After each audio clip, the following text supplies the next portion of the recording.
દાહોદ જિલ્લામાં જે છે તે દીપડાઓની સંખ્યા ખૂબ જ વધારે છે, એટલે કે 200 જેટલા દીપડા જે છે તે દાહોદ જિલ્લામાં જોવા મળે છે અને આ અવારનવાર જે દીપડાઓનો જે છે તે આતંક પણ જોવા મળી રહ્યો છે। એટલે કે જે શહેરી વિસ્તારમાં જે છે તે દીપડાઓ જે છે તે લટાર મારતો જોવા મળે છે। ખાસ કરીને દેવગઢ બારિયા, ધાનપુર અને સંજેલી જેવા જે જ્યાં ગીચ જે જંગલ વિસ્તાર છે ત્યાં દીપડાનો આતંક જોવા મળી રહ્યો છે। ત્યારે દીપડો શા માટે જે છે તે શહેરી વિસ્તારમાં આવતો હોય છે અને શા માટે દીપડો જે છે તે લોકો પર હુમલો કરતો હોય છે તે રિપોર્ટ આજે અમે તમારી સામે લઈને આવ્યા છે। વાત કરીએ તો દાહોદ જિલ્લામાં 200 જેટલા દીપડા જે છે તેમની ગણતરી થઈ ચૂકી છે, એટલે કે દાહોદ જિલ્લામાં 200 કરતા પણ વધારે જે છે તે દીપડા આ જંગલમાં વસે છે।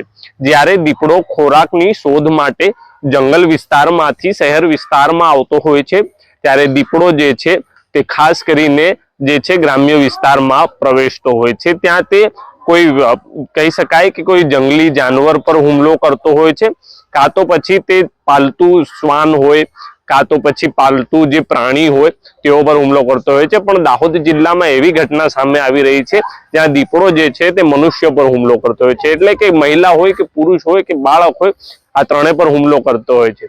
ત્યારે ખાસ કરીને સાવચેતી રાખવા જેવી બાબતો એ છે કે જ્યારે તમે જ્યાં પશુ બાંધો છો ત્યાં ઊંઘવાનું ટાળો। જ્યાં આપ ઊંઘી રહ્યા છો ત્યાં ખુલ્લો વિસ્તાર ના હોવો જોઈએ। ઘરના આંગણે જ્યાં પણ આપની અવર જવર હોય ત્યાં લાઇટ જરૂરથી લગાડો। રાત પડે જંગલ વિસ્તારમાં જો આપ રહેતા હોય, ગ્રામ્ય વિસ્તારમાં રહેતા હોય ત્યાં દીપડાની અવર જવર હોય ત્યાં રાત પડે બહાર નીકળવાનું ટાળો। જો આપ કોઈ કારણોસર ત્યાંથી પસાર થાઓ છો તો બૂમો પાડતા જઈને તે વિસ્તારમાંથી નીકળવું ખૂબ જ જરૂરી છે।